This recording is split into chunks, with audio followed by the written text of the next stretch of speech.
Hello കൂട്ടുകാരെ, ഇന്ന് നമുക്ക് വളരെ ഹെൽത്തി ആയിട്ടുള്ള ഒരു സാലഡിൻ്റെ റെസിപ്പി കാണാം. അതിനായിട്ടാണ് തന്നെ ഞാനിവിടെ ക്യാരറ്റാണ് എടുത്തിട്ടുള്ളത്. ക്യാരറ്റിൻ്റെ തൊലിയെല്ലാം കളഞ്ഞ് നമ്മൾ പീലർ വെച്ചിട്ട് നല്ലതുപോലെ ഇങ്ങനെ ഭയങ്കര കനം കുറച്ചിങ്ങനെ പീൽ ചെയ്തെടുത്താണ് കേട്ടോ.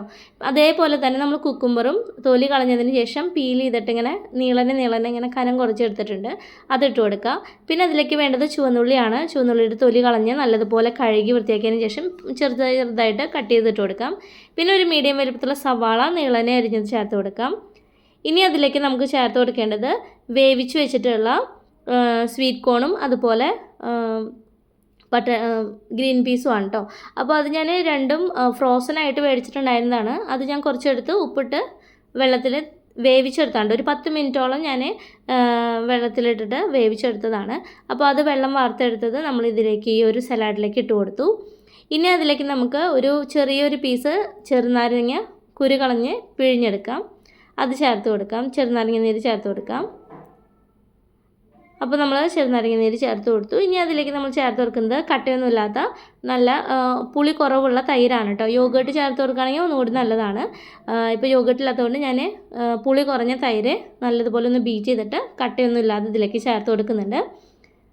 അതിനുശേഷം അതിലേക്ക് നമുക്ക് ആവശ്യത്തിനുള്ള ഉപ്പും അതുപോലെ കുരുമുളക് പൊടിയും ചേർത്ത് കൊടുക്കാം. കുരുമുളക് പൊടി ആയാലും ഉപ്പായാലും ഓരോരുത്തരുടെയും ടേസ്റ്റിനനുസരിച്ചിട്ട് ചേർത്ത് കൊടുക്കാവുന്നതാണ് കേട്ടോ. അപ്പോൾ ഞാനത് കുറേശ്ശെ ചേർത്ത് കൊടുക്കുന്നുണ്ട്. ഇനി എല്ലാം ചേർത്ത് നല്ലതുപോലെ ഒന്ന് മിക്സ് ചെയ്തെടുത്ത് കഴിഞ്ഞാൽ നമ്മുടെ സാലഡ് റെഡിയായി. ഇതുപോലെ നമ്മൾ സാലഡിലേക്ക് ഇങ്ങനെ പീൽ ചെയ്തെടുക്കണമെന്നൊന്നുമില്ല കേട്ടോ. അതൊക്കെ നിങ്ങളുടെ ഇഷ്ടത്തിനനുസരിച്ച് ചെറിയ പീസുകളായിട്ട് കട്ട് ചെയ്യണമെങ്കിൽ അങ്ങനെ കട്ട് ചെയ്തെടുത്താലും മതി. എനിക്ക് കൂടുതൽ ഞാനിപ്പോൾ ഇതിനു മുമ്പ് നമ്മൾ ഉണ്ടാക്കിയ സാലഡിൽ വളരെ കനം കുറച്ചിട്ടുള്ള കുഞ്ഞു പീസുകളായിട്ടാണ് കട്ട് ചെയ്തിട്ടുണ്ടായിരുന്നത്.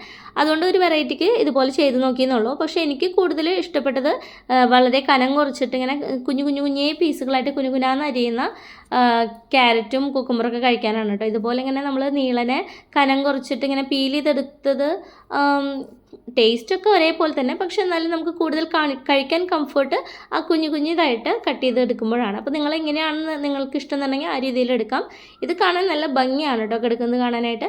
നമുക്കിത് ബ്രേക്ക്ഫാസ്റ്റ് ആയിട്ടോ അല്ലെങ്കിൽ ഡിന്നറിന് സാലഡ് കഴിക്കുന്നവർക്ക് അങ്ങനെയും കഴിക്കാവുന്നതാണ്. അല്ലെങ്കിൽ ഇടനേരത്ത് നിങ്ങൾക്ക് കഴിക്കണമെന്നുണ്ടെങ്കിൽ അങ്ങനെയും കഴിക്കാം കേട്ടോ. നല്ലൊരു ഹെൽത്തി സാലഡാണ്. അപ്പോൾ എല്ലാവരും ട്രൈ ചെയ്ത് നോക്കുക. ഇനിയിപ്പോൾ നിങ്ങൾക്ക് ഗ്രീൻ പീസും അതുപോലെ സ്വീറ്റ് കോണും വേവിക്കുന്നതിൻ്റെ കൂടെ ക്യാരറ്റ് വേവിച്ചെടുക്കണമെങ്കിൽ അങ്ങനെയും വേവിച്ചെടുത്തിട്ട് ചേർത്ത് കൊടുക്കാവുന്നതാണ് കേട്ടോ. അപ്പോൾ എല്ലാവരും ട്രൈ ചെയ്ത് നോക്കുക. നല്ല ടേസ്റ്റി ആയിട്ടുള്ള ഈ ഒരു ഹെൽത്തി സാലഡ് നിങ്ങൾക്ക് ഇഷ്ടമാവുകയാണെന്നുണ്ടെങ്കിൽ ലൈക്ക് ചെയ്യാനും ഷെയർ ചെയ്യാനും കമൻറ്റ് ചെയ്യാനും മറക്കരുത് കേട്ടോ. Thanks for watching.